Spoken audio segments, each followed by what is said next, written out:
আসসালামু আলাইকুম প্রিয় শিক্ষার্থী বন্ধুরা, তোমরা কেমন আছো? নিশ্চয় ভালো আছো। পৌরনীতি ও সুশাসন ক্লাসে সবাইকে স্বাগতম।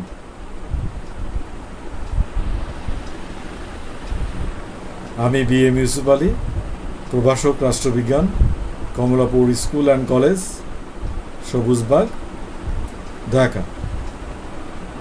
আজ আমি পৌরনীতি ও সুশাসন দ্বিতীয় পত্রের 4র্থ অধ্যায় থেকে একটি বিষয় নিয়ে আলোচনা করব।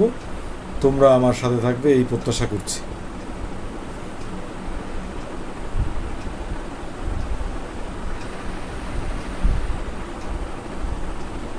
চলো আমরা কতগুলো ছবি দেখি। প্রিয় শিক্ষার্থী বন্ধুরা, ভালো করে লক্ষ্য করবে স্ক্রিনের ছবিগুলো। হ্যাঁ, একটি ছবি দেখো, লেখা আছে কনস্টিটিউশন অফ ইন্ডিয়া। আরেকটি ছবিতে দ্য ব্রিটিশ কনস্টিটিউশন। আর এই একটি লাল কনস্টিটিউশনে বা সংবিধানের বালার্ড কভার পেজ। তোমরা লেখা পড়ে হয়তো বুঝতে পারবে না, আসলে এটি the People's Republic of China, চীনের সংবিধান। আরেকটি ছবি আমরা দেখি। প্রিয় শিক্ষার্থী বন্ধুরা, এখানেও লেখা বোঝা কঠিন। ফ্রান্সের সংবিধান, 1972 সালে যে ফ্রান্সের সংবিধান, তার চিত্র আমরা দেখছি। চলো আরও কিছু ছবি দেখি। হ্যাঁ প্রিয় শিক্ষার্থী বন্ধুরা, এর আগের ক্লাসেও কিন্তু আমরা এই ছবিটি দেখিয়েছিলাম। প্রিয় শিক্ষার্থী বন্ধুরা, দেখো লেখা আছে।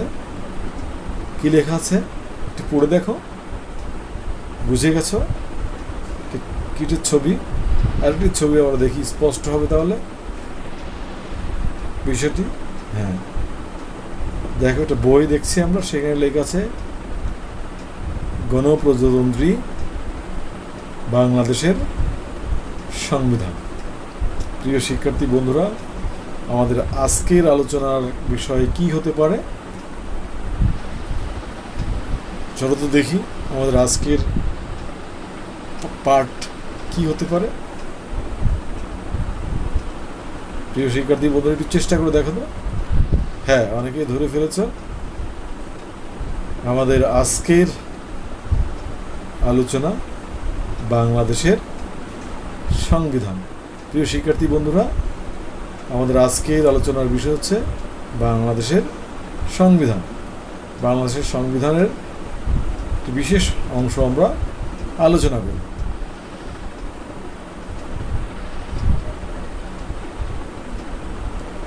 শিখন ফল। প্রিয় শিক্ষার্থী বন্ধুরা, এই পাঠ শেষে তোমরা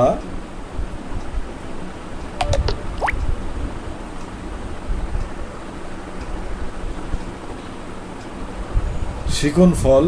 প্রিয় শিক্ষার্থী বন্ধুরা, এই পাঠ শেষে তোমরা বাংলাদেশের সংবিধানের বৈশিষ্ট্য ব্যাখ্যা করতে পারবে। 2 হচ্ছে বাংলাদেশের সংবিধান সংশোধন পদ্ধতি বর্ণনা করতে পারবে। শিখন ফল আমরা কি, এই পাঠ শেষে শিক্ষার্থী বন্ধুরা তোমরা বাংলাদেশের সংবিধানের বৈশিষ্ট্য ব্যাখ্যা করতে পারবে। 2 হচ্ছে বাংলাদেশের সংবিধান সংশোধন পদ্ধতি বর্ণনা করতে পারবে। এখন আমরা বাংলাদেশের সংবিধান নিয়ে আলোচনা করব। এই বাংলাদেশের সংবিধানের বৈশিষ্ট্য নিয়ে এক এক করে আমরা আলোচনা করব। প্রিয় শিক্ষার্থী বন্ধুরা,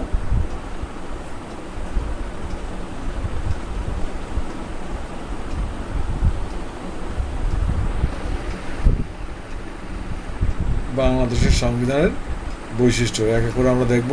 লিখিত সংবিধান, প্রজাতন্ত্র, দুষ্প্রয়োজিত সংবিধান, মৌলিক অধিকার, সংবিধানের প্রাধান্য, রাষ্ট্র পরিচালনার মূলনীতি, সংসদীয় গণতন্ত্র, এক কক্ষবিশিষ্ট আইনসভা, ন্যায়পাল,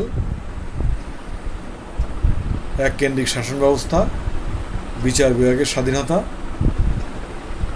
সর্বজনীন ভোটাধিকার, প্রশাসনিক ট্রাইব্যুনাল, মালিকানা নীতি, অর্থনৈতিক ও সামাজিক ন্যায় বিচার, জনগণের সার্বভৌমত্ব, দলীয় শৃঙ্খলা।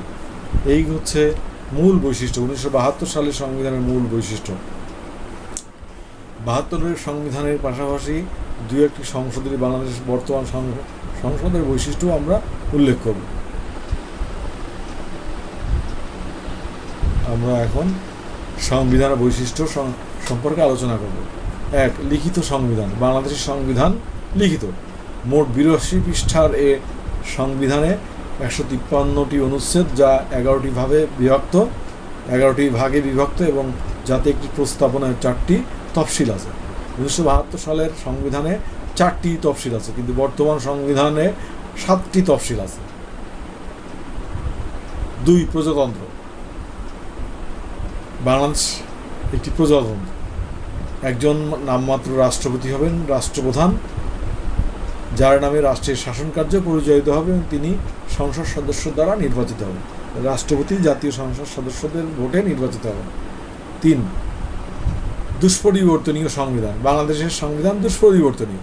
সংবিধানের কোনো ধারা বা অংশ পরিবর্তন করতে হলে সংসদের মোট সদস্যের 2/3 ভোট প্রয়োজন হয়। তাহলে সংবিধানের কোনো অংশ পরিবর্তন করতে গেলে, কোনো ধারা অংশ পরিবর্তন করতে গেলে সংসদের মোট সদস্যের 2/3 ভোটের প্রয়োজন হয়। আমরা বিস্তারিত পরবর্তীতে আলোচনা করব।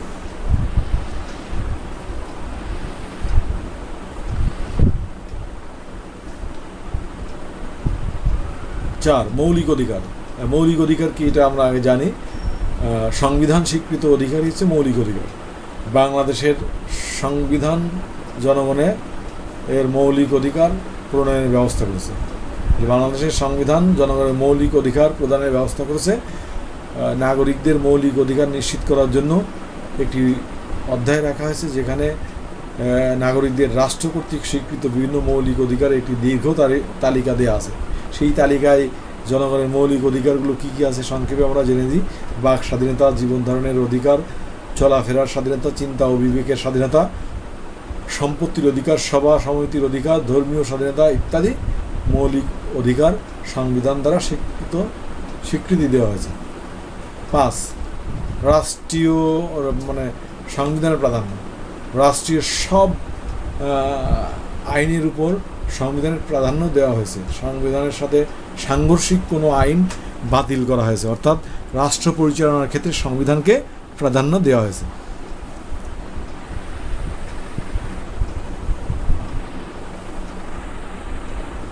6. রাষ্ট্র পরিচালনার মূলনীতি।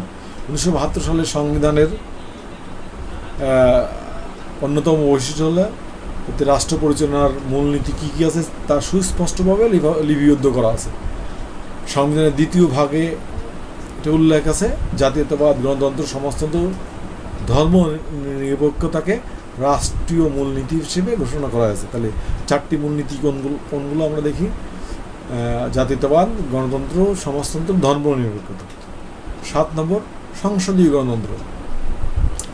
1972 সালের সংবিধানে সংসদীয় সরকার পদ্ধতি প্রবর্তন করা হয়। প্রধানমন্ত্রীর নেতৃত্বাধীন মন্ত্রিপরিষদ হবে শাসন কার্য পরিচালনার মূল চালিকা শক্তি। এর মাধ্যমে জাতীয় সংসদকে সার্বভৌম ক্ষমতা প্রদান করা হয় এবং মন্ত্রিসভার সদস্যগণ একক ও যৌথভাবে জাতীয় সংসদের নিকট দায়ী থাকবেন।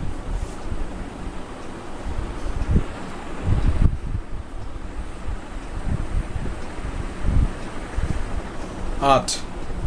এক কক্ষবিষ্ট আইনসভা। বাংলাদেশের সংবিধানে এক কক্ষবিষ্ট আইনসভার বিধান রাখা হয়।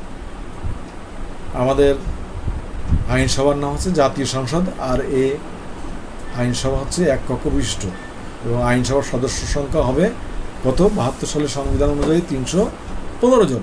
300 জন সরাসরি নির্বাচিত জনপ্রতিনিধি আর বাকি 15 জন হবে নারী সদস্য। এই নারী 15টি আসন 10 বছরের জন্য সংরক্ষিত রাখা হয়।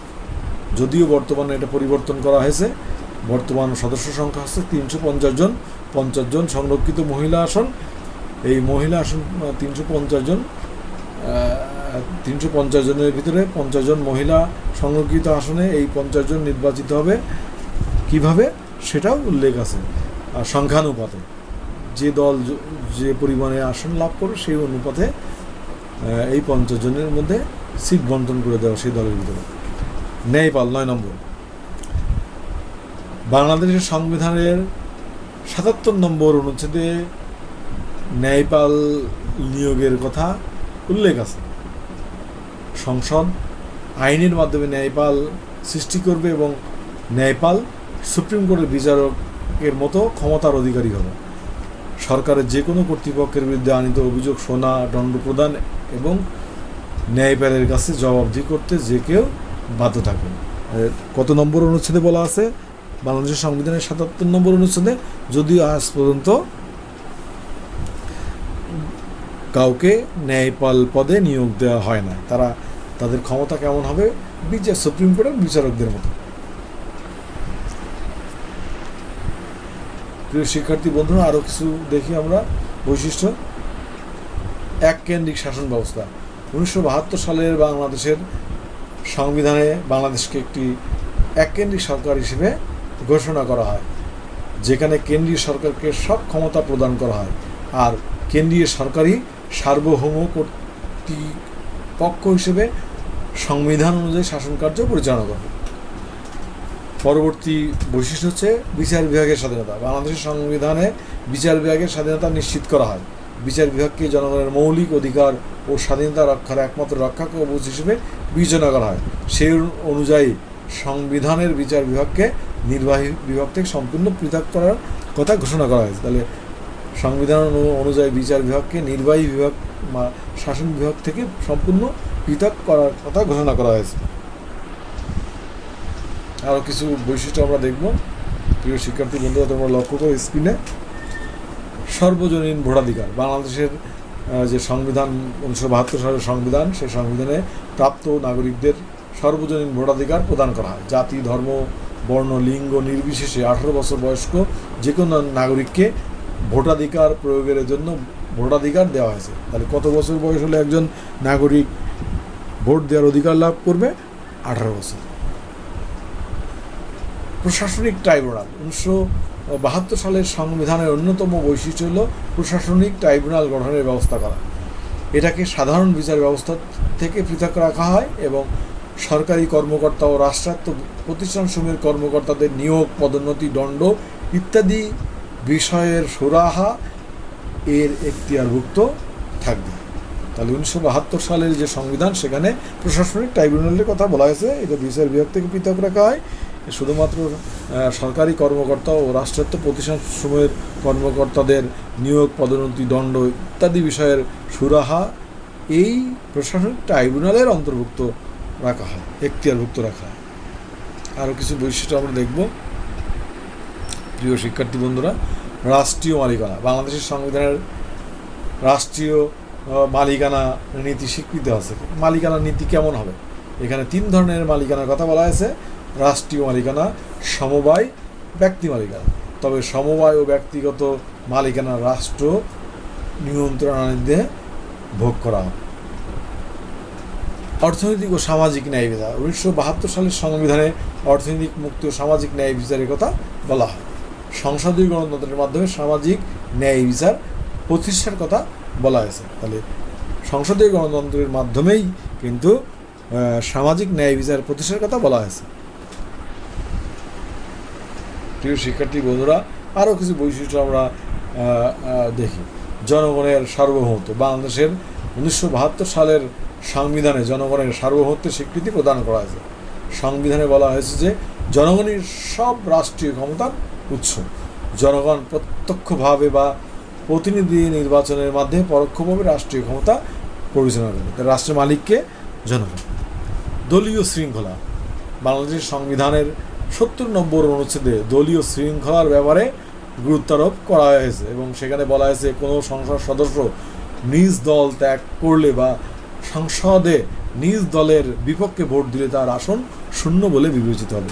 প্রিয় শিক্ষার্থী বন্ধুরা, কোনো সংসদ সদস্য যদি একটি দল থেকে নির্বাচিত হয় এবং সেই দল যদি ত্যাগ করে, তাহলে তার সংসদ সদস্য বাতিল হয়ে যাবে। অথবা সংসদে উপস্থিত থেকে সংসদে ভোটাভুটিতে যদি তিনি নিজ দলের বিপক্ষে ভোট দেন, ধরো সে যে দল থেকে নির্বাচিত হয়েছে সেই দল যে পক্ষে ভোট দিচ্ছে সে যদি অন্য পক্ষে ভোট দেয়, সদস্যপদ বাতিলভাবে বিবেচিত হবে। তাহলে কত নম্বর অনুচ্ছেদে দলীয় শৃঙ্খলার কথা বলা হয়েছে? 70 নম্বর অনুচ্ছেদে, বাংলাদেশের সংবিধানের 70 নম্বর অনুচ্ছেদে। প্রিয় শিক্ষার্থী বন্ধুরা, আমরা এই 1972 সালের সংবিধানের মূল বৈশিষ্ট্যগুলো এতক্ষণ আলোচনা করলাম। তো প্রিয় শিক্ষার্থী বন্ধুরা, আমরা বলেছি যে বাংলাদেশের সংবিধান লিখিত এবং দুষ্পরিবর্তন। যদিও লিখিত এবং দুষ্পরিবর্তন সংবিধান, এই সংবিধান পরিবর্তন করা জন্য একটি পদ্ধতি আছে। এটি কঠিন পদ্ধতি, জটিল পদ্ধতি, কিন্তু সেই পদ্ধতিটা কি আমরা এখন জানার চেষ্টা করব। তো বাংলাদেশের সংবিধান বিশেষ পদ্ধতির মাধ্যমে সংশোধন করা হয়, যা সংবিধানের 142 নম্বর অনুচ্ছেদে উল্লেখ করা হয়েছে। তাহলে প্রিয় শিক্ষার্থী বন্ধুরা, বাংলাদেশের সংবিধান কিভাবে সংশোধন করা যায় তা কত নম্বর অনুচ্ছেদে বলা হয়েছে? সংবিধানের 142 নম্বর অনুচ্ছেদে উল্লেখ করা হয়েছে। তো এই পরিবর্তন করতে গেলে 3টি ধাপ আমরা দেখব। একটা হচ্ছে বিষয় নির্ধারণ। সংশোধন বা রহিতকরণের জন্য আনিত কোনো বিষয়ে বিলের সম্পূর্ণ শিরোনামায় একটা শিরোনাম থাকবে এবং সংবিধান এর কোন অংশ পরিবর্তন বা সংশোধন করা হবে তা সুস্পষ্টভাবে উল্লেখ থাকতে হবে সেখানে। 2, সংসদ কর্তৃক গ্রহণ। জাতীয় সংসদের মোট সদস্য সংখ্যার অনূন্য কমপক্ষে 2/3 ভোটে তা গৃহীত হতে হবে। রাষ্ট্রপতির অনুমোদন। এরপর রাষ্ট্রপতির সম্মতির জন্য প্রেরণ করা হবে এবং তিনি 7 দিনের মধ্যে সম্মতি দেবেন। 7 দিন অতিবাহিত হয়ে গেলে বুঝতে হবে মহামান্য রাষ্ট্রপতি বিলটিতে সম্মতি জ্ঞাপন করেছে বা সম্মতি দিয়েছেন। তাহলে সংশোধনের কথা বলা হয়েছে কত নম্বর অনুচ্ছেদে? সংবিধানের 142 নম্বর। তা ধাপ কয়টি? 3টি ধাপ আমরা দেখি। 1, বিষয় নির্ধারণ। তাহলে সংবিধান পরিবর্তন যে করব, তো এটা বিল আকারে উত্থাপন করতে হবে এবং বিলের একটা সংক্ষিপ্ত শিরোনাম থাকবে এবং সেই বিলের ভিতরে উল্লেখ করতে হবে যে সংবিধানের কোন অংশ রহিত বা সংবিধান সংশোধন করা, বিধান সংশোধন করা সুস্পষ্টভাবে উল্লেখ থাকতে হবে। এরপরে সেটা সংসদে ভোটাভুটি হবে এবং সেই ভোটাভুটির কমপক্ষে 2/3 সদস্য যদি গ্রহণ করে যে না সংবিধান পরিবর্তন করে, তাহলে পরিবর্তন হবে। এরপরে তার রাষ্ট্রপতি সম্মতির জন্য প্রেরণ করা হবে এবং তিনি 7 দিনের মধ্যে সম্মতি দেবেন। 7 দিন যদি অতিবাহিত হয়ে যায় তাহলে বুঝতে হবে যে মহামান্য রাষ্ট্রপতি এই বিলের সম্মতি জ্ঞাপন করেছেন। এই যে সংশোধন পদ্ধতি। সংক্ষেপে যদি বলি,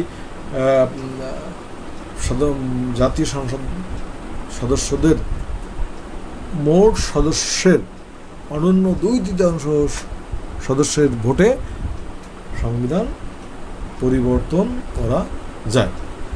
প্রিয় শিক্ষার্থী বন্ধুরা, আমরা এতক্ষণ ধরে বাংলাদেশের সংবিধানের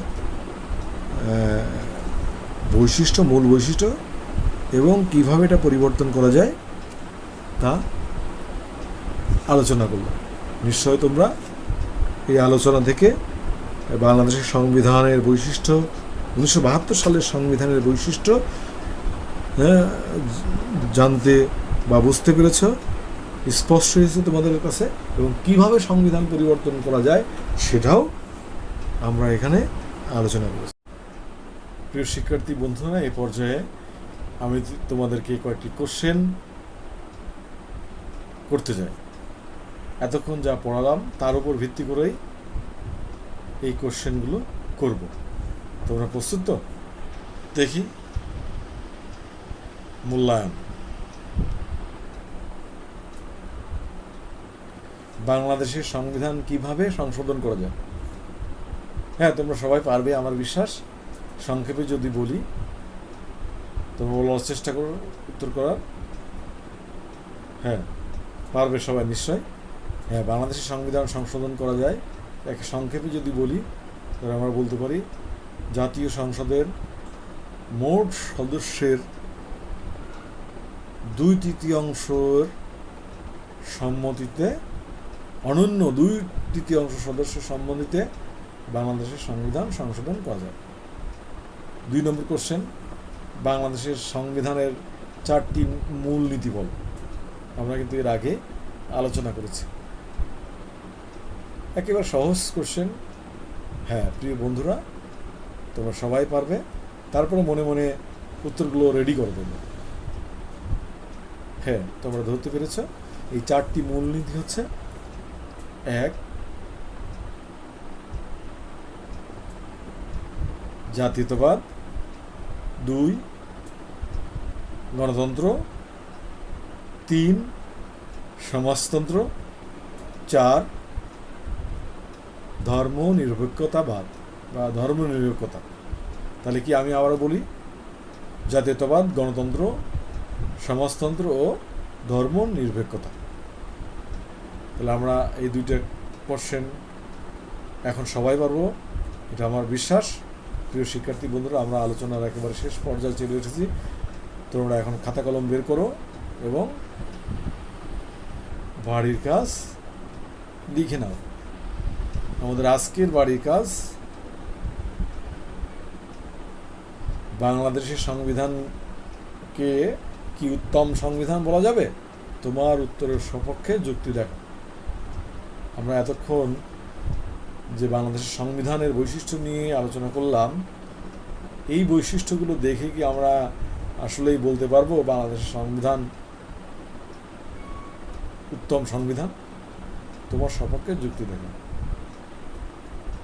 তোমরা এই প্রশ্নের উত্তর লিখে আমার মেসেঞ্জারে পাঠিয়ে দেবে। আমি বরাবরের মতন তা মূল্যায়ন করে তোমাদেরকে ফেরত পাঠাবো।